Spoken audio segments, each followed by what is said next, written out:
କରୁଣାମୟୀ ମା ପରମ ପ୍ରଭୁ ଶ୍ରୀ ଅରବିନ୍ଦଙ୍କ ପାଦ ପଦ୍ମରେ ଶୁଭ ଅପରାହ୍ନରେ ଅଶେଷ ଭକ୍ତିପୂତ ପ୍ରଣତି। ଅନଲାଇନ ମାଧ୍ୟମରେ ଆଜି ଆମର କେନ୍ଦ୍ରାପଡ଼ା ଜିଲ୍ଲାର ଯୋଉ ସାହିତ୍ୟ ପରିଷଦ ତାର ଆନୁକୂଲ୍ୟରେ ଅନୁଷ୍ଠିତ ଏହି ପାଠଚକ୍ର, ଏଥିରେ ଯୋଗ ଦେଇଥିବା ମୋର ସମସ୍ତ ସଦ୍ଦାୟୀ ଭାଇ ଭଉଣୀ ମାନଙ୍କୁ ଅନେକ ଶ୍ରଦ୍ଧା ଆଉ ସମ୍ମାନ। ଶ୍ରୀ ଅରବିନ୍ଦଙ୍କ କାବ୍ୟ କବିତାରୁ ଆଲୋଚନା କରାଯାଉଥିଲା ଏବଂ ପୂର୍ବ ପ୍ରସଙ୍ଗରେ ଆମେ ସପ୍ତ ଅଜ୍ଞାନତା ସମ୍ପର୍କରେ ଆଲୋଚନା କରୁଥିଲେ। ମୁଁ ଗୋଟେ ସ୍ଥାନଚ୍ୟୁତ ହେଇକି ରହିଛି, ଆଉ ଗୋଟିଏ ଅଜ୍ଞାନତା ରହିଛି ସପ୍ତମଟା। ମୁଁ ସେଟା ଆଜି ଆଲୋଚନା କରିପାରିଲି ନାହିଁ, ଏଟା ପରବର୍ତ୍ତୀ ପର୍ଯ୍ୟାୟକୁ ରହିଲା। ଆଜି ଆମେ ଯେହେତୁ ଅଗଷ୍ଟ ମାସ ଆଗତ, ପ୍ରାୟ ପ୍ରଭୁଙ୍କର ପବିତ୍ର ଜନ୍ମ ମାସ ଏବଂ ଭାରତ ବର୍ଷର ସ୍ୱାଧୀନତା ମାସ ମଧ୍ୟ, ତେଣୁ ଶ୍ରୀ ଅରବିନ୍ଦଙ୍କ ଦୃଷ୍ଟିରେ ଭାରତ ଆଉ ଭାରତର ନବଜନ୍ମର ସ୍ରଷ୍ଟା କେମିତି ଶ୍ରୀ ଅରବିନ୍ଦ, ସେଇ ବିଷୟରେ ଆମେ ଆଜି ଆଲୋଚନା କରିବା। ଯେ ସମଗ୍ର ମୃତ୍ୟୁ ଭୟ ଭାରାକ୍ରାନ୍ତ ମାନବ ଜାତିକୁ ଅମରତ୍ୱର ଭରସା ପ୍ରଦାନ କରିଛନ୍ତି ଯିଏ, ସେ ହେଉଛନ୍ତି ବେଦମାତା ଦେବଜନନୀ ଭାରତ ମାତା। ଭାରତ ଭୂମିର ବିରଳ ଯୋଦ୍ଧା ଯୋଗୀ ଶ୍ରୀ ଅରବିନ୍ଦଙ୍କର ଭାରତ ଦର୍ଶନ ଉପରେ ଆଧାରିତ ଆଜିର ପ୍ରସଙ୍ଗ ଶ୍ରୀ ଅରବିନ୍ଦ ଓ ଭାରତର ନବଜନ୍ମ। ପୂର୍ଣ୍ଣ ଯୋଗର ପ୍ରବକ୍ତା, ଅଭିନବ ଭାରତର ଆବିଷ୍କର୍ତ୍ତା ଶ୍ରୀ ଅରବିନ୍ଦ ଯେଉଁ ମହାଲଗ୍ନରେ ଧରା ସ୍ପର୍ଶ କଲେ, ତାହା ଥିଲା ଏକ ବିରଳ ଦେବ ମୁହୂର୍ତ୍ତ। ପ୍ରଭୁଙ୍କୁ ଧାରଣ କରି ଧରିତ୍ରୀ ମାତା ଧନ୍ୟ ହେଲା। ପୂତ ପବିତ୍ର ଭାରତ ଭୂମିର ଦିଗ୍ବଳୟ ବ୍ରହ୍ମ ଉର୍ଜାରେ ଉଦ୍ଭାସିତ ହୋଇ ଉଠିଲା।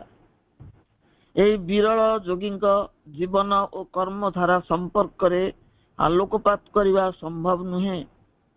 ଦେବା ନ ଜାନାତି କୁତଃ ମାନବା।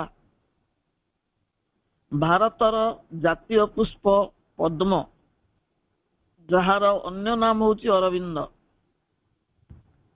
ସେ ହେଉଛନ୍ତି ଭାରତୀୟ ଜାତୀୟ ଜୀବନର ସୌରଦୀପ୍ତ ପ୍ରସ୍ଫୁଟିତ କମଳ ସଦୃଶ। ଘୋର ତମିଶ୍ରାଚ୍ଛନ୍ନ ରାତ୍ରିର ଅନ୍ଧକାରମୟ ବକ୍ଷକୁ ବିଦୀର୍ଣ୍ଣ କରି ଆଲୋକ ଓ ଆନନ୍ଦର ଅପୂର୍ବ ସମ୍ଭାର ନେଇ ଆଦ୍ୟ ଉଷାର ଆଗମନ ଘଟେ। ଠିକ ସେହିପରି ଅଜ୍ଞାନ ଓ ନିଶ୍ଚେତନାର ଅନ୍ତ ଘଟାଇ ମହାଯୋଗୀ ଯୁଗ ପୁରୁଷ ଶ୍ରୀ ଅରବିନ୍ଦ ସହସ୍ର ଦିବାକରଙ୍କ ଦ୍ୟୁତିରେ ଉଦ୍ଭାସିତ ହେଲେ 1872 ମସିହା ଅଗଷ୍ଟ 15 ତାରିଖର ଶୁଭ ପ୍ରଭାତରେ। ମହାକାଳ ପଞ୍ଜିକାରେ ପୂର୍ବ ନିର୍ଦ୍ଦିଷ୍ଟ ଥିଲା ସେହି ଦେବଲଗ୍ନ। ପ୍ରଭୁ ଆବିର୍ଭୂତ ହେଲେ ସୁଜଳା ସୁଫଳା ଶସ୍ୟ ଶ୍ୟାମଳା ଭାରତ ମାତାଙ୍କର କୋଳ ମଣ୍ଡନ କରି। ଶ୍ରୀ ଅରବିନ୍ଦଙ୍କର ଜନ୍ମ ଓ ସ୍ୱାଧୀନ ଭାରତର ଜନ୍ମ ଅଗଷ୍ଟ 15 ତାରିଖ। ଏହି ଦୁଇ ଘଟଣାର ଯୋଗାଯୋଗ କାକତାଳିକ ନୁହେଁ ବା ଆକସ୍ମିକ ନୁହେଁ। ଏହା ପଛରେ ରହିଛି ଏକ ବିଶ୍ୱ ନିୟମର ସଂକଳ୍ପ। ଶ୍ରୀ ଅରବିନ୍ଦଙ୍କ ଜନ୍ମ ଭାରତର, ପୃଥିବୀର ଏବଂ ସମଗ୍ର ମାନବ ଜାତିର ନବଜନ୍ମ ପାଇଁ ଏକ ସଂକେତ। ଶ୍ରୀ ଅରବିନ୍ଦଙ୍କର ଜନ୍ମ ସହିତ ଭାରତର ଘଟିଛି ନବଜନ୍ମ। ପୃଥିବୀ ଯାଉଛି ନବ ରୂପାନ୍ତର ଆଡ଼େ ଏବଂ ସମଗ୍ର ମାନବ ଜାତିର ମଧ୍ୟ ତାହା ନବଜନ୍ମ, ତାହାର ଏକ ସଂକେତ। ସେ ସଂକେତ ଏକ ନିତ୍ୟ ନୂତନ ଆରମ୍ଭର ପ୍ରତିଶ୍ରୁତି। ଦୁର୍ଗା ସ୍ତୋତ୍ରର ସ୍ରଷ୍ଟା, ଅଭିନବ ଭାରତର ଦ୍ରଷ୍ଟା ଶ୍ରୀ ଅରବିନ୍ଦଙ୍କର ଭାରତ ଦୃଷ୍ଟି ସମ୍ପର୍କରେ ଅନେକ କିଛି ଉଲ୍ଲେଖ ଅଛି ଦୁର୍ଗା ସ୍ତୋତ୍ରରେ। ଏହି ସ୍ୱଦେଶ ପ୍ରେମିକ ଭାରତ ଜନନୀଙ୍କ ମଧ୍ୟରେ ହିଁ ଦୁର୍ଗାଙ୍କୁ ସନ୍ଦର୍ଶନ କରିଛନ୍ତି। ଶ୍ରୀ ଅରବିନ୍ଦଙ୍କ ଦୃଷ୍ଟିରେ ଭାରତ ଏକ ଚିନ୍ମୟ ସତାର ପ୍ରତୀକ। ଦିବ୍ୟ ଜନନୀଙ୍କର ସେ ଏକ ପ୍ରତିରୂପ। ଆଜି ବି ମନେ ହୁଏ ଶକ୍ତି ସାଧକ ଶ୍ରୀ ଅରବିନ୍ଦ ଆମ ଚେତନାର କେଉଁ ଗୋପନ ଇଲାକାରେ ଭାସ୍ୱର ହୋଇ ରହିଛନ୍ତି ରହିଥିବେ ଅନନ୍ତ କାଳ ପାଇଁ।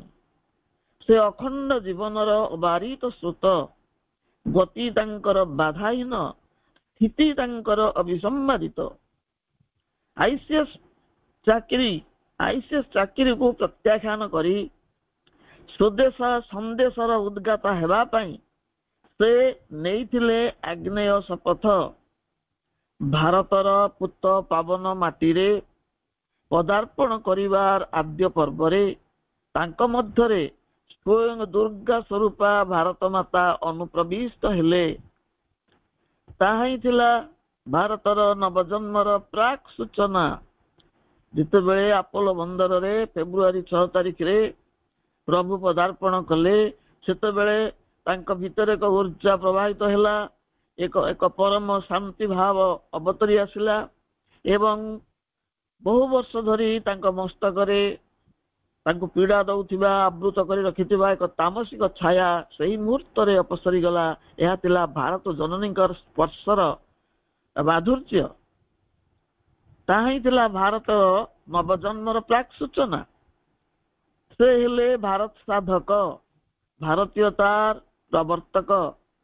ନଦ ନଦୀ ପ୍ରବାହିତ, କାନନ କୁସୁମ ମଣ୍ଡିତ, ଭୂଧର କୁଧର ଶୋଭିତ, ସାଗର ସରିତ ସେବିତ, ଭାରତର ସ୍ଥୂଳ ରୂପ ଅନ୍ତରାଳରେ ଅବଗୁଣ୍ଠିତ ଚିର ଚିନ୍ମୟ ସ୍ୱରୂପ ତାଙ୍କର ଅନ୍ତର୍ଦୃଷ୍ଟିରେ ଉଦ୍ଭାସିତ ହୋଇ ଉଠିଲା। ଭାରତ ନଦ ନଦୀର ଦେଶ ନୁହେଁ, କାନନ ବନର ଦେଶ ନୁହେଁ, ଭୂଧର କୁଧର ଶୋଭିତ ଦେଶ ନୁହେଁ। ତାର ଗୋଟେ ଚିନ୍ମୟ ସ୍ୱରୂପ ଅଛି, ଯେଉଁ ଚିନ୍ମୟ ସ୍ୱରୂପ ତାଙ୍କ ଅନ୍ତର୍ଦୃଷ୍ଟିରେ ଉଦ୍ଭାସିତ ହୋଇ ଉଠିଲା। ସେ ରୂପ ଥିଲା ଭୀମ ଭୟଙ୍କରୀ ଶଙ୍କରୀ, କରାଳ ବଦନା ମହାକାଳୀ ଏବଂ ମହିଷାମର୍ଦିନୀ ମହାଦୁର୍ଗାଙ୍କର। ସତ୍ୟ ସନାତନ ଆର୍ଯ୍ୟ ସଂସ୍କୃତିର ଉତ୍ଥାନ ପାଇଁ ସେ ଉଦ୍ୟତ। ଦୀର୍ଘ ଯାତ୍ରା ପଥରେ ସଂସ୍କୃତିର ସୁମାରି ସାକ୍ଷରରେ ଈଶ୍ୱର ଓ ଅସୁର ଉଭୟ ମନୁଷ୍ୟର ମନକୁ ଆୟତ୍ତ କରି ରଖିଛନ୍ତି। ଶ୍ରୀ ଅରବିନ୍ଦ ଶୁଣିଛନ୍ତି ଭାରତର ଅନ୍ତର୍ଲୋକର ଧ୍ୱନି, ଯେଉଁ ଧ୍ୱନି ବେଦରେ ପ୍ରତିଧ୍ୱନିତ ହୋଇଥିଲା। ଯେଉଁ ଧ୍ୱନି ବେଦରେ ପ୍ରତିଧ୍ୱନିତ ହୋଇଥିଲା, ଆଜି କିପରି ତାହା ଭେଦରେ ପରିଣତ ହୋଇଛି, ସେହି ସତ୍ୟକୁ ପ୍ରକାଶ କରିଛନ୍ତି ପ୍ରଭୁ ଦୁର୍ଗା ସ୍ତୋତ୍ର ମାଧ୍ୟମରେ। ବିଜ୍ଞ ସେହି ପ୍ରାଜ୍ଞ ପୁରୁଷ ଆମ ଚେତନାକୁ ଆନ୍ଦୋଳିତ କରିଛନ୍ତି ଦୁର୍ଗା ସ୍ତୋତ୍ରରେ ଦେଶ ପ୍ରେମର ଆଲେଖ୍ୟକୁ ଉତ୍ତୋଳିତ କରି। ଭାରତବର୍ଷର ବିଶ୍ୱଦୃଷ୍ଟି ଏବଂ ବିଶ୍ୱଦୃଷ୍ଟିରେ ଭାରତବର୍ଷ, ଏ ଦୁଇଟି ଦର୍ଶନର ଚମତ୍କାର ଅଭିବ୍ୟକ୍ତି ଦେଇଛନ୍ତି ଶ୍ରୀ ଅରବିନ୍ଦ। ଶ୍ରୀ ଅରବିନ୍ଦ ଯେଉଁ ଅଭିନବ ସନ୍ଦେଶ ଦେଲେ, ସେଥିରେ କେବଳ ଭାରତ ନୁହେଁ, ସମଗ୍ର ବିଶ୍ୱର ମୁକ୍ତି, ଭୁକ୍ତି, ଶୁଦ୍ଧି ଓ ସିଦ୍ଧି ନିହିତ। ଭାରତର ପ୍ରାଚୀନ ପ୍ରଜ୍ଞାକୁ ସେ ପୁନରୁତ୍ଥିତ କରିଥିଲେ ତାର ନବଜନ୍ମ ପାଇଁ। ଦେବଭୂମି ଭାରତର କିପରି ପୁନର୍ଜନ୍ମ ହେବ, ସେ ନବଜନ୍ମ ଲାଭ କରିବ, ତାର ରୂପାନ୍ତର ଘଟିବ। ସେଥିପାଇଁ ଶ୍ରୀ ଅରବିନ୍ଦ ନିଜ ଅସ୍ମିତା ଓ ଅସ୍ତିତ୍ୱକୁ ବିସ୍ମୃତ ହୋଇଥିବା ଭାରତୀୟଙ୍କ ଆଗରେ ତିନୋଟି ମାର୍ଗଦର୍ଶିକା ଉପସ୍ଥାପନ କରିଛନ୍ତି। ଯେଉଁ ଭାରତୀୟମାନେ ବ୍ରିଟିଶର ମାନଙ୍କର ଦାସତ୍ୱ କରୁ କରୁ ନିଜର ଅସ୍ତିତ୍ୱକୁ ଭୁଲି ଯାଇଛନ୍ତି, ନିଜର ଅସ୍ମିତାକୁ ଭୁଲି ଯାଇଛନ୍ତି, ତାକୁ ପୁନଃ ସ୍ମରଣ କରେଇଦେବା ପାଇଁ ତିନୋଟି ମାର୍ଗ ଶ୍ରୀ ଅରବିନ୍ଦ ଭାରତୀୟ ମାନଙ୍କ ଆଗରେ ଉପସ୍ଥାପନ କରିଛନ୍ତି। ସର୍ବପ୍ରଥମେ ସେ କହୁଛନ୍ତି, ସମସ୍ତ ଐଶ୍ୱର୍ଯ୍ୟ, ଗଭୀରତା ଓ ପୂର୍ଣ୍ଣତା ସହ ପ୍ରାଚୀନ ଆଧ୍ୟାତ୍ମିକ ଜ୍ଞାନ ଓ ଅଭିଜ୍ଞତାର ପୁନରୁଦ୍ଧାର ହେଉଛି ସର୍ବପ୍ରଥମ ଆବଶ୍ୟକ କାର୍ଯ୍ୟ। ପ୍ରଥମେ ଭାରତର ଯୋଉ ଐଶ୍ୱର୍ଯ୍ୟ ଥିଲା, ଯୋଉ ଗାମ୍ଭୀର୍ଯ୍ୟପୂର୍ଣ୍ଣ ଜ୍ଞାନ ଥିଲା, ଆଧ୍ୟାତ୍ମିକ ଜ୍ଞାନ, ଅଭିଜ୍ଞତା, ତାର ପ୍ରଥମେ ପୁନରୁଦ୍ଧାର ହେବା ଆବଶ୍ୟକ। ଏ ପ୍ରଥମ ପଦକ୍ଷେପ। ଦ୍ୱିତୀୟରେ କହୁଛନ୍ତି, ଭାରତୀୟ ଦର୍ଶନ, ବିଜ୍ଞାନ, କଳା, ସଂସ୍କୃତି ଓ ବିଶେଷାତ୍ମକ ଜ୍ଞାନର ନୂତନ ଢାଞ୍ଚା ମଧ୍ୟକୁ ଆଧ୍ୟାତ୍ମିକତାର ପ୍ରବାହ ହେଉଛି ଦ୍ୱିତୀୟ କାର୍ଯ୍ୟ। ଭାରତର ଯୋଉ ଦର୍ଶନ ରହିଛି, ବିଜ୍ଞାନ ରହିଛି, କଳା ସଂସ୍କୃତି ରହିଛି, ବିଶ୍ଳେଷଣାତ୍ମକ ଜ୍ଞାନ ରହିଛି ତାକୁ ନୂଆ ଭାବରେ ଉପସ୍ଥାପନ କରିବା ଆଉ ତା ମଧ୍ୟକୁ ଆଧ୍ୟାତ୍ମିକତାର ପ୍ରବାହ କରାଇବା। ଯୋଉଟା ଧର୍ମ ଉପରେ ଆଧାରିତ ଥିଲା ତାକୁ ଆଧ୍ୟାତ୍ମିକ ମାର୍ଗରେ ପରିଚାଳିତ କରିବା। ତୃତୀୟରେ ସେ କହୁଛନ୍ତି ମାର୍ଗଦର୍ଶିକା 3ଟି। ଭାରତୀୟ ଆତ୍ମାର ଦିବ୍ୟ ଆଲୋକରେ ଆଧୁନିକ ସମସ୍ୟା ଗୁଡ଼ିକର ନୂତନ ଭାବରେ ମୁକାବିଲା କରିବା ଏବଂ ଏକ ଆଧ୍ୟାତ୍ମିକ ସମାଜ ଗଠନ ଦିଗରେ ମହତ୍ତର ଏକ ସମନ୍ୱୟକୁ ରୂପାୟିତ କରିବା ପ୍ରୟାସ। ଇଏ ହେଉଛି ତୃତୀୟ ଓ ସର୍ବାଧିକ ଦୁରୂହ କାର୍ଯ୍ୟ। ଭାରତୀୟ ଆତ୍ମାର ଦିବ୍ୟ ଆଲୋକରେ, ଭାରତୀୟ ଆତ୍ମା, ଭାରତ ମାତାଙ୍କର ଆତ୍ମା ପ୍ରତ୍ୟେକ ଭାରତୀୟ ଭିତରେ ଅଛି ଏବଂ ସେ ଦିବ୍ୟ ଆଲୋକ ପ୍ରଦାନ କରୁଛି, କିନ୍ତୁ ସେ ଆଲୋକର ସନ୍ଧାନ ଆମେ ପାଇନାହୁଁ ଭାରତୀୟ ମାନେ। ସେଇ ଦିବ୍ୟ ଆଲୋକରେ ଆଧୁନିକ ସମସ୍ୟା ଗୁଡ଼ିକର ନୂତନ ଭାବରେ ମୁକାବିଲା କରିବାକୁ ହେବ। ଯାହା ଯାହା ସମସ୍ୟା ଆସୁଛି ଭାରତୀୟ ଆଧ୍ୟାତ୍ମିକ ଜ୍ଞାନ ଦ୍ୱାରା ତାକୁ ସମାଧାନ କରିବାକୁ ପଡ଼ିବ ଏବଂ ଆଧ୍ୟାତ୍ମିକ ସମାଜ ଗଠନ ଦିଗରେ ମହତ୍ତର ଏକ ସମନ୍ୱୟକୁ ରୂପାୟିତ କରିବାର ପ୍ରୟାସ। ଇଏ ହେଲା ତୃତୀୟ ଆଉ ସର୍ବାଧିକ ଦୁରୂହ କାର୍ଯ୍ୟ। ଏହି 3ଟି ଧାରାରେ ଭାରତର ପୁନରୁତ୍ଥାନ ହେବ ଏବଂ ସମଗ୍ର ବିଶ୍ୱ ପାଇଁ ହେବ ତାର ନବଜନ୍ମ। ଏତଦ୍ ବ୍ୟତୀତ ଶ୍ରୀ ଅରବିନ୍ଦ ତାଙ୍କର 5ଟି ସ୍ୱପ୍ନ ଓ 3ଟି ପାଗଳାମୀ ସମ୍ପର୍କରେ ଉଲ୍ଲେଖ କରିଛନ୍ତି। ତାହା କୌଣସି ସାଧାରଣ ସ୍ୱପ୍ନ ବା ପାଗଳାମୀ ନୁହେଁ। ସମଗ୍ର ଦେଶ ଓ ବିଶ୍ୱର ମଙ୍ଗଳ ଭାବନାର ତାହା ସନ୍ଦେଶ ପ୍ରଦାନ କରେ। 1947 ମସିହା ଅଗଷ୍ଟ 15 ତାରିଖରେ ଭାରତ ପାଇଲା ସ୍ୱାଧୀନତା, ଯାହାକୁ ଔପନିବେଶିକ ସ୍ୱାଧୀନତା କୁହାଯାଏ। ସଂଯୋଗବଶତଃ ଅଗଷ୍ଟ 15 ଥିଲା ପ୍ରଭୁଙ୍କର ଜନ୍ମ ତାରିଖ। ସେଦିନ ପ୍ରଭୁ ଯେଉଁ ବେତାର ବାର୍ତ୍ତା ପ୍ରଦାନ କରିଥିଲେ ସେଥିରେ ସେ ଘୋଷଣା କରିଥିଲେ ଏହା ଥିଲା ଭାରତ ପାଇଁ ପୁରାତନ ଯୁଗର ଅବସାନ ଓ ନୂତନ ଯୁଗର ଆରମ୍ଭ। ପ୍ରଭୁଙ୍କର ପ୍ରଥମ ସ୍ୱପ୍ନ ଥିଲା ଏକ ବୈପ୍ଳବିକ ଆନ୍ଦୋଳନ ଦ୍ୱାରା ସ୍ୱାଧୀନ ଓ ଅଖଣ୍ଡ ଭାରତ ପ୍ରତିଷ୍ଠା କରିବା। ଭାରତ ସ୍ୱାଧୀନ ହେଇଛି, ମାତ୍ର ଅଖଣ୍ଡତା ଲାଭ କରିନାହିଁ, ଏବେ ବି ବିଖଣ୍ଡିତ ଅବସ୍ଥାରେ ଅଛି। ଶ୍ରୀ ଅରବିନ୍ଦ କେବଳ ଭାରତର ନବଜନ୍ମର ସ୍ୱପ୍ନ ଦେଖି ନାହାନ୍ତି। ନବ ରୂପାୟନ ପ୍ରାପ୍ତ ପୂର୍ଣ୍ଣାଙ୍ଗ ଭାରତ ହେବ ସମଗ୍ର ବିଶ୍ୱର ଆଧ୍ୟାତ୍ମିକ ଗୁରୁ ଓ ପଥ ପ୍ରଦର୍ଶକ।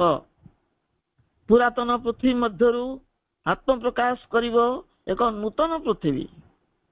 ଭାରତର ନବଜନ୍ମ ହିଁ ପୃଥିବୀର ନବଜନ୍ମ, ମାନବ ଜାତିର ନବଜନ୍ମ।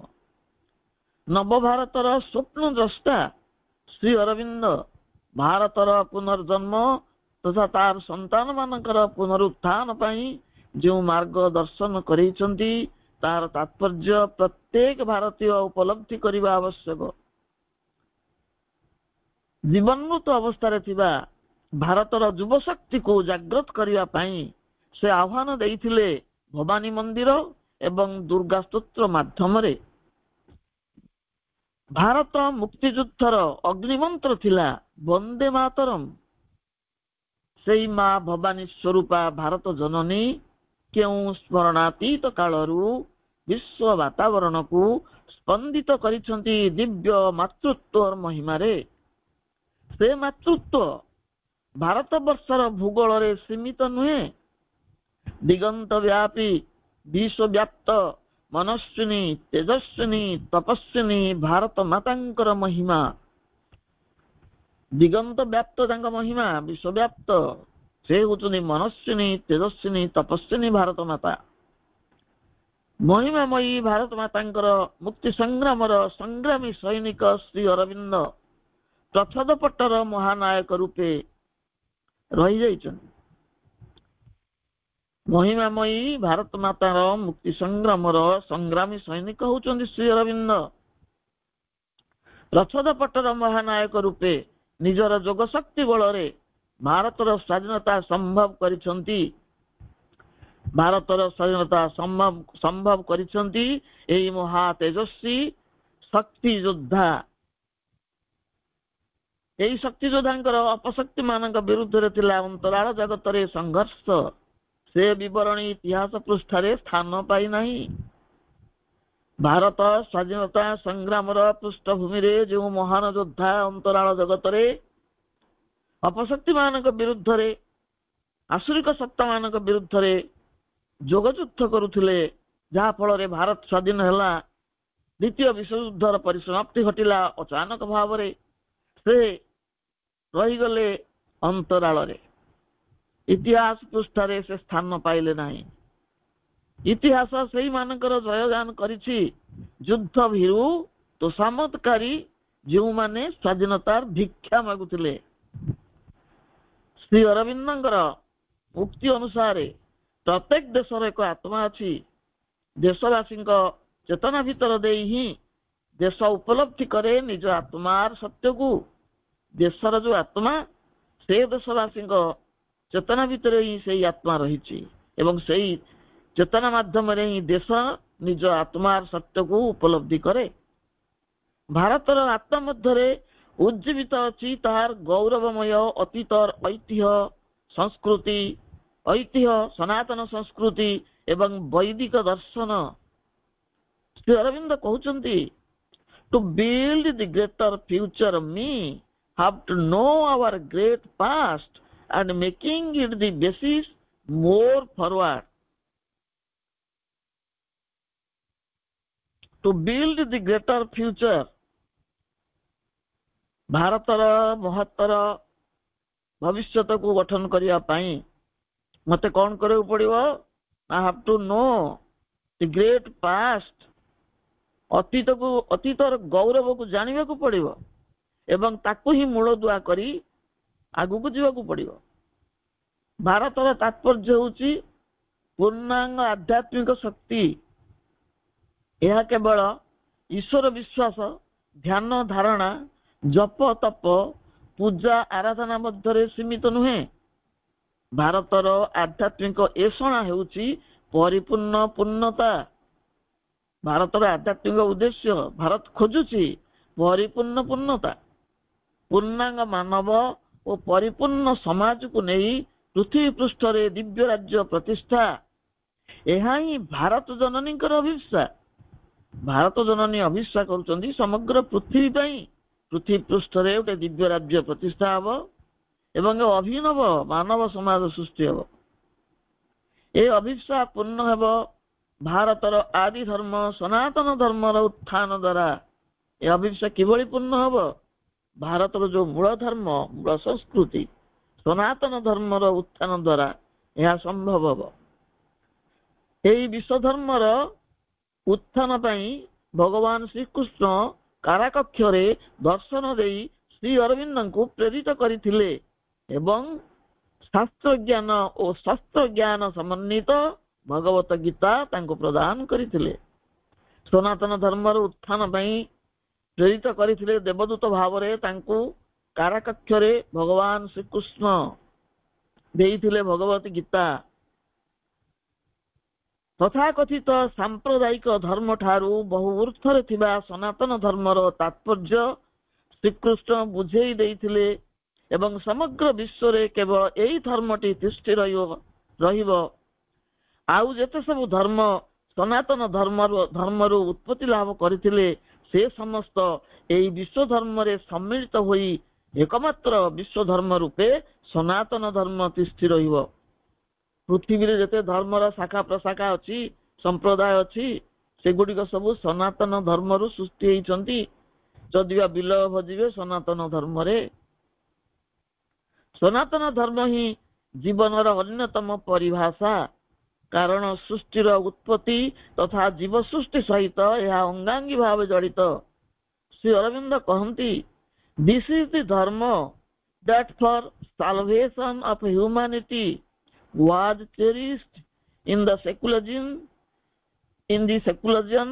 of this peninsula from of old. ये ହେଉଛି ସେହି ଧର୍ମ ଯାହା ବହୁ ପ୍ରାଚୀନ କାଳରୁ ମାନବ ଜାତିର ଚିର ପୋଷିତ ମୁକ୍ତିର କାମନାକୁ ରୂପାୟନ କରିଛି। ରୂପାୟନ କରିଛି କେଉଁଠି? ନା ଏହି ଧର୍ମ ନିରପେକ୍ଷ ଭାରତୀୟ ଉପଦ୍ୱୀପରେ। It is to give this religion that India is rising. She does not rise as other countries does for self. अर्थात ଏହି ଧର୍ମକୁ ସମଗ୍ର ବିଶ୍ୱକୁ ପ୍ରଦାନ କରିବା ପାଇଁ ଭାରତ ଉଠୁଅଛି। ଅନ୍ୟ ଦେଶମାନଙ୍କ ଭଳି ସେ ନିଜ ପାଇଁ ଉତ୍ଥିତ ହେଉନାହିଁ, ନିଜ ପାଇଁ ତାର ଉତ୍ଥାନ ଘଟୁନି, ସେ ସମଗ୍ର ବିଶ୍ୱ ପାଇଁ ଉତ୍ଥିତ ହେଉଛି, ତିଷ୍ଠି ରହିଛି। India is rising to shed the eternal light entrusted to her over the world. Bharat ଉପରେ ଯେଉଁ ଗୁରୁ ଦାୟିତ୍ୱଟି ନ୍ୟସ୍ତ ହୋଇଛି, ସମଗ୍ର ବିଶ୍ୱ ଉପରେ ଶାଶ୍ୱତ ଆଲୋକକୁ ବିଚ୍ଛୁରିତ କରିବା ପାଇଁ, ସେଇଥିପାଇଁ ତାର ଉଦୟ ଓ ଉତ୍ଥାନ ଘଟୁଛି, ସେଇଥିପାଇଁ ଘଟୁଛି ତାର ଉଦୟ ଆଉ ଉତ୍ଥାନ। India has always existed for humanity and not for herself, and it is for humanity that she must be great. India has always existed for humanity and not for herself, and it is for humanity that she must be great. Bharat ତା ନିଜ ପାଇଁ ନୁହେଁ, ସମଗ୍ର ମାନବ ଜାତି ପାଇଁ ଆପଣାର ସ୍ଥିତି ବଜାୟ ରଖିଛି। ନିଜେ ମହତ ହେବା, ନିଜେ ମହତ ବା ବିଶାଳ ହୋଇ ଉଠିବା ପାଇଁ ସେ ଅସ୍ତିତ୍ୱ ଧାରଣ କରିନାହିଁ। ନିଜେ ମହତ ହବ, ବିଶାଳ ହବ, ଏଥିପାଇଁ ଭାରତ ମାତା ଅସ୍ତିତ୍ୱ ଧାରଣ କରିନାହାନ୍ତି। ସେ ଅସ୍ତିତ୍ୱ ଧାରଣ କରିଛନ୍ତି ସମଗ୍ର ବିଶ୍ୱ ମାନବ ଜାତି ପାଇଁ। ଭାରତକୁ ସମ୍ବୋଧନ କରି ମା କହୁଛନ୍ତି, ଓ India, land of light and spiritual knowledge, wake up to your true mission, wake up to your true mission in the world, show the way to union and harmony. हे भारतवर्ष, आलोक तथा आध्यात्मिक ज्ञानर देश, तुम्हें पृथ्वी रे तुमर यथार्थ कर्म साधन निमंते जागृत हुआ। पृथ्वी को एकता एवं सौसम्यर मार्गटी को देखई दियो। भारत माता को माँ संबोधन करी कथा कहउचंदी, भारत माता महत्व को से उपलब्धि करिसंती। एही भारत वर्ष से होची आलोक आ आध्यात्मिक ज्ञानर देश। जो आध्यात्मिकतार संधान रे स्वयं माँ फ्रांस रु भारत वर्ष को आगमन करथिले, ताकू कहउचंदी मैं पृथ्वी रे तुम यथार्थ कर्म साधन निमंते जागृत हुआ। पृथ्वी को एकता एवं सौंदर्य मार्गटी को देखई दियो। जुगावधि वैदेशिक आक्रमण और लुंठनर शिकार होइछि भारत दीर्घ काल धरी पराधीन होई रहिछि। एही दुर्दशा और दुर्दिनर प्रभाव रे से हरेई बसिछि तार गौरवमय अतीतर ऐतिह्य, संस्कृति और परंपरा को मुगल, पठाण आउ अन्यान्य वैदेशिक शक्ति आक्रमण करी लुंठन करिसंती ऐश्वर्यमयी भारत माता को। दीर्घ काल धरी पराधीन होई रहिछि भारत एवं एही दुर्दशा और दुर्दिनर प्रभाव रे से कौन सब हरैछि, तार मूल्यवान संपद हरैछि, गौरव अतीतर ऐतिह्य हरैछि, संस्कृति हरैछि, परंपरा हरैछि। स्वाधीन भारत रे तार पुनरुद्धार एवं पुनरुत्थान पाई पुनरुत्थान ही हेब यथार्थ नवजन्म।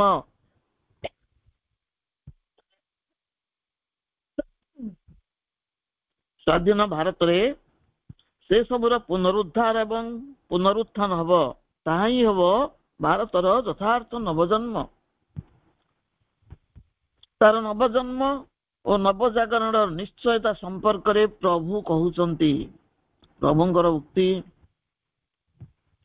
प्रभु कहउचंती, the renaissance of India is as inevitable as the rising of tomorrow's sun, and the renaissance of a great nation of 300 millions with so peculiar a temperament, such unique traditions and ideas of life, so powerful an intelligence and so great a mass of potential energies cannot but be one of the most formidable phenomena of the modern world. The Renaissance of India is as inevitable as the rising of tomorrow's sun, and the Renaissance of a great nation of 300 millions with so peculiar a temperament, such unique traditions and ideas of life, so powerful an intelligence, and so great a mass of potential energies cannot but be one of the most formidable phenomena of the modern world. ଭାରତର ନବଜାଗରଣ ଆଗାମୀ କାଲିର ସୂର୍ଯ୍ୟୋଦୟ ପରି ସୁନିଶ୍ଚିତ ଏବଂ ଏହି ବିରାଟ ଦେଶର 300 କୋଟି ଜନତା ଯେଉଁମାନଙ୍କର ରହିଛି ଏକ ଅସାଧାରଣ ସ୍ୱଭାବ ପ୍ରକୃତି ଜୀବନର ଏକ ଅତୁଳନୀୟ ଐତିହ୍ୟ ଅତି ଶକ୍ତିଶାଳୀ ବୁଦ୍ଧିମତା ଏବଂ ଯେଉଁ ଦେଶରେ ରହିଛି ପ୍ରଚ୍ଛନ୍ନ ଶକ୍ତି ସମ୍ପନ୍ନ ବିରାଟ ସାମର୍ଥ୍ୟ ତାହାର ନବଜନ୍ମ ଆଧୁନିକ ଜଗତର ଏକ ଅତି ଆଶ୍ଚର୍ଯ୍ୟମୟ ଘଟଣା ହେବା ଅବଶ୍ୟମ୍ଭାବୀ। ଏଠାରେ ପ୍ରଭୁ 300 କୋଟି ଉଲ୍ଲେଖ କରିବାର ତାତ୍ପର୍ଯ୍ୟ ହେଉଛି 1920 ମସିହା ପୂର୍ବରୁ ଭାରତର ଜନସଂଖ୍ୟା 30 କୋଟି ଥିଲା। ମା କହନ୍ତି ଏହି ବିଶ୍ୱର ଗୁରୁସ୍ଥାନ ଲାଭ କରିବା ହିଁ ଭାରତବର୍ଷର ପ୍ରକୃତ ବିଧି ନିର୍ଦ୍ଧାରିତ ଭୂମିକା ପୂର୍ବରୁ ସ୍ଥିରୀକୃତ ହେଇଛି। ସମଗ୍ର ବିଶ୍ୱର ଭାଗ୍ୟ ଭାରତବର୍ଷରେ ହିଁ ତାର ଭାଗ୍ୟ ମୀମାଂସା ହବ, ସେ ହବ ସମଗ୍ର ବିଶ୍ୱର ଗୁରୁ। The fate of the universe will be decided in India. ମାଙ୍କର ଏ ଭବିଷ୍ୟବାଣୀ ଭାରତରେ ହିଁ ବିଶ୍ୱର ଭାଗ୍ୟ ନିଷ୍ପତ୍ତି ନିର୍ଭର କରେ ଭାରତ ଉପରେ। Shri Arvind the reincarnation of Lord Krishna dawned upon the earth at a time when India was under the peril of British rule and strife and falsehood reigned.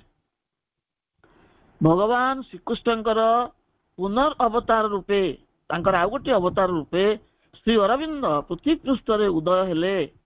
ଭଗବାନ ଶ୍ରୀକୃଷ୍ଣଙ୍କର ଅନ୍ୟ ଗୋଟିଏ ଅବତାର ରୂପେ ଶ୍ରୀ ଅରବିନ୍ଦ ପୃଥିବୀ ପୃଷ୍ଠରେ ଉଦୟ ହେଲେ କେତେବେଳେ ନା ଏଭଳି ଏକ ସମୟରେ ଯେତେବେଳେ ଭାରତ ବ୍ରିଟିଶ ରାଜତନ୍ତ୍ର ଅଧୀନରେ ଧ୍ୱଂସ ହେବାକୁ ବସିଥିଲା ଏବଂ ତିଷ୍ଠି ରହିବା ପାଇଁ ସଂଘର୍ଷ କରୁଥିଲା। ମିଥ୍ୟାର ରାଜତ୍ୱ ଅବ୍ୟାହତ ଥିଲା ସେତେବେଳେ। He took an active part in the freedom struggle. ଭାରତର ସ୍ୱାଧୀନତା ସଂଗ୍ରାମରେ ସେ ସକ୍ରିୟ ଅଂଶଗ୍ରହଣ କରିଥିଲେ।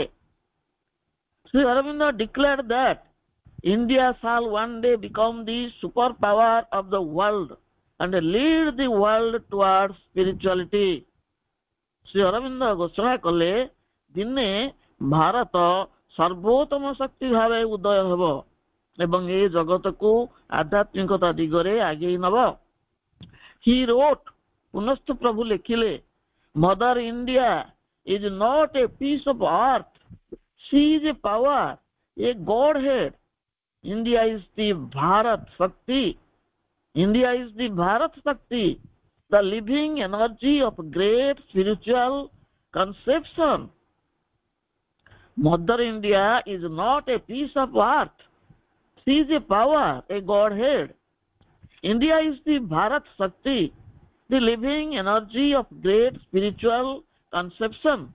ଭାରତ କେବଳ ଖଣ୍ଡିଏ ଜଡ଼ ଭୂମି ନୁହେଁ, ସେ ଏକ ଶକ୍ତି, ସେ ଏକ ଦେବୀ। ଇଣ୍ଡିଆ ହେଉଛି ଭାରତ ଶକ୍ତି, ମହାନ ଆଧ୍ୟାତ୍ମିକତାର ସେ ହେଉଛି ପ୍ରଚଣ୍ଡ ଉର୍ଜା। ପ୍ରଭୁଙ୍କ ଉକ୍ତି ଅନୁସାରେ କେବଳ ଭାରତ ହେଉଛି ଏକମାତ୍ର ଭୂଖଣ୍ଡ ଯାହାର ଆଧ୍ୟାତ୍ମିକ ପରମ୍ପରା ଶକ୍ତି ଓ ନେତୃତ୍ୱ ବଳରେ ପୃଥିବୀ ପୃଷ୍ଠରେ ନୂତନ ଯୁଗ ପ୍ରତିଷ୍ଠିତ ହୋଇପାରିବ। ଶ୍ରୀ ଅରବିନ୍ଦ ଭବିଷ୍ୟବାଣୀ କରିଛନ୍ତି ଭାରତ ହେଉଛି ଗୋଟିଏ ଭୂଖଣ୍ଡ, ତାହାର ଆଧ୍ୟାତ୍ମିକ ପରମ୍ପରା ରହିଛି, ଶକ୍ତି ରହିଛି ଏବଂ ସେହି ପରମ୍ପରା ଶକ୍ତି ଓ ନେତୃତ୍ୱ ବଳରେ ପୃଥିବୀ ପୃଷ୍ଠରେ ଗୋଟିଏ ନୂଆ ଯୁଗ ପ୍ରତିଷ୍ଠିତ ହୋଇପାରିବ ଯାହାର ନେତୃତ୍ୱ ନେଉଛି ଭାରତ।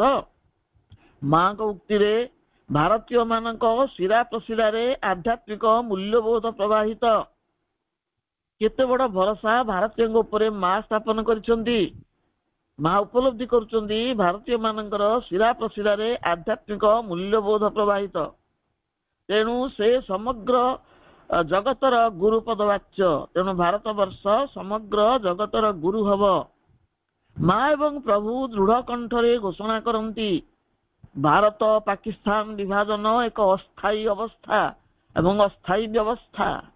कारण यह सेमानक आत्मार सत्य नुहे। भारत वर्ष को शक्तिशाली करने को हेले अखंड भारत गठन करने को हेब। एक पूर्णांग प्रगतिशील भारत वर्षर अभ्युदय ही तार नवजन्मर प्रतीक। India is the country where the psychic law can and must rule, and the time has come for that. Besides, it is the only possible salvation for the country whose consciousness has unfortunately distorted by the influence of a foreign nation, but which in spite of everything possesses a unique spiritual heritage. Bharat होची सही देश जेउठी एक चैतिक नियम निश्चित भाव में शासन करि पारे। भारतर चैत्य सत्ता ऊर्ध्वर रही चैतिक नियम ही शासन करि पारे एवं सही समय उपनीत हो सारी। भारतर चैत्य आत्मा जागृत होई सुजोग आसी। यह हेउची एही देश पई संभाव्य मुक्ति। ये जो समय उपनीत होईची चैतिक जागृत ए होची ए देश पई संभाव्य मुक्ति। दुर्भाग्यवशत जहार चेतना विदेशी राष्ट्र प्रभाव और दमन द्वारा पथच्युत होईची। यह सत्य भी यार एक अद्वितीय आध्यात्मिक परंपरा रही। भारतर स्वधर्म होउची विश्व धर्म सनातन धर्म। धर्म को आम जेपरी सीमित संक्षिप्त अर्थ रे बुझू सनातन धर्मर परिभाषा ताहा नुहे। सनातन शब्दर तात्पर्य होउची सर्वकालीन सदा युक्त तन्न सनातन सदाकाल पई जे अछि सर्वकालीन। केउ स्मरणातीत कालरू यार उत्पत्ति स्थिति गति प्रगति और अग्रगति अनंत काल पर्यंत प्रलंबित आरंभ होइछि केउ स्मरणातीत कालरू एवं प्रलंबित होइछि अनंत भविष्यत पर्यंत। सिंधु नदी कूल रे बास करुथिबा हिंदू माने होउछंती आर्य वंशधर। एमाने सनातन धर्मर उद्घोषक और रक्षक। श्री अरविंद कहती हिंदू कहले गोटे निर्दिष्ट संप्रदाय नुहे। हिंदू गोटे चेतनाद्योतक शब्द। हिंदू शब्द गोटे चेतनार प्रतीक। जो चेतना भितर विश्व चेतना प्रभावित होइछि। विश्व चेतनार प्रतीक हिंदूर चेतना। तेणु हिंदू माने होउछंती आर्य वंशधर। एमाने सनातन धर्मर उद्घोषक और रक्षक। यह कौनसी सांप्रदायिक धर्मर पृष्ठपोषक नुहे। सनातन धर्म कौन सांप्रदायिकता को प्रश्रय दिए नहीं। हिंदू शब्द तात्पर्य आम बुझी चुकी। हिंदू शब्दर तात्पर्य होउची निज सुख पाई जात नुहे हिंदू विश्व हित हिंदू प्रति रक्त बिंदु। निजर आत्म सुख पाई हिंदू जात ही नहीं। विश्व हितरे से प्रतिटी रक्त बिंदु झरई देवा को प्रस्तुत। निज सुख पाई जात नुहे हिंदू विश्व हित हिंदू प्रति रक्त बिंदु।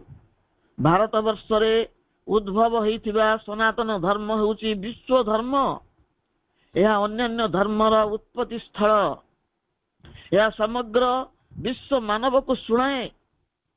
समग्र विश्व मानव को सनातन धर्म सुनाए। शुणन्तु सर्वे अमृतस्य पुत्रा। विश्व मानव को अमृत संतान भाव में सनातन धर्म स्वीकार करिछि। एक सामग्रिक मांगलिक वार्ता प्रदान करे सनातन धर्म। सर्वे भवन्तु सुखिन सर्वे सन्तु निरामया सर्वे भद्राणि पश्यन्तु मा कश्चित् दुःखभाग् भवेत्।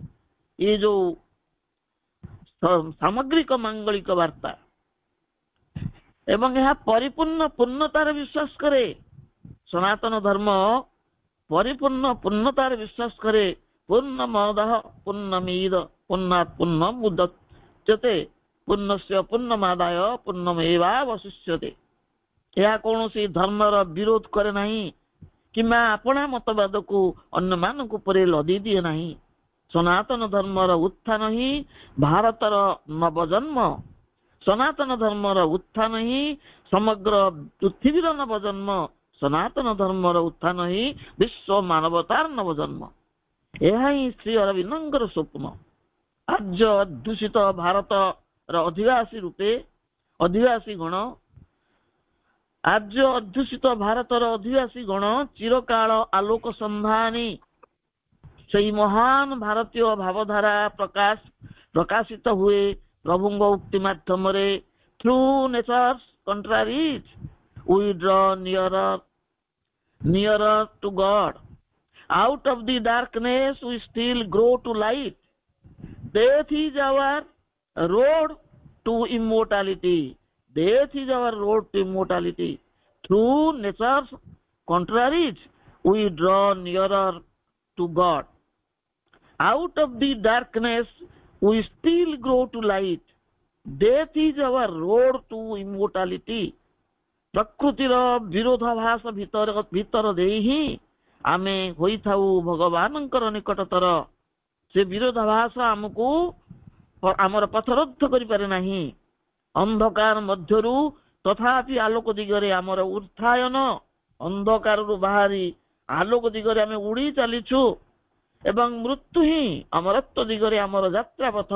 ଆମେ ମୃତ୍ୟୁ ବିଜୟୀ। ଆମେ ମୃତ୍ୟୁକୁ ଭୟ କରୁନାହିଁ। କାହିଁକି ନା ଅମରତ୍ୱ ଦିଗରେ ଯାତ୍ରା ପାଇଁ ମୃତ୍ୟୁ ହିଁ એકમાત્ર ପଥ। ଇଏ ହେଉଛି ଭାରତୀୟ ଦର୍ଶନ, ସନାତନ ଦର୍ଶନ, ହିନ୍ଦୁ ଦର୍ଶନ। ହିନ୍ଦୁ ସାମ୍ପ୍ରଦାୟିକ ନୁହେଁ। ଏଇ ଭାରତ ବର୍ଷର ଏଇ ଯୋଉ ମହାନତା, ଏ ମହାନତା ଯେତେବେଳେ ଉତ୍ଥିତ ହବ, ଭାରତୀୟ ମାନେ ଯେତେବେଳେ ଜାଗ୍ରତ ହେବେ, ପ୍ରଭୁ ସେଇ ଆହ୍ୱାନ ଦେଇଛନ୍ତି, ସେତେବେଳେ ସମଗ୍ର ଭାରତ ବର୍ଷ ଏ ପୃଥିବୀକୁ ନୂତନ ଜନ୍ମ ଦବ, ସମଗ୍ର ମାନବ ଜାତିକୁ ନୂତନ ଜନ୍ମ ଦବ। ସମସ୍ତଙ୍କୁ ଧନ୍ୟବାଦ। ବନ୍ଦେ ମାତରମ୍।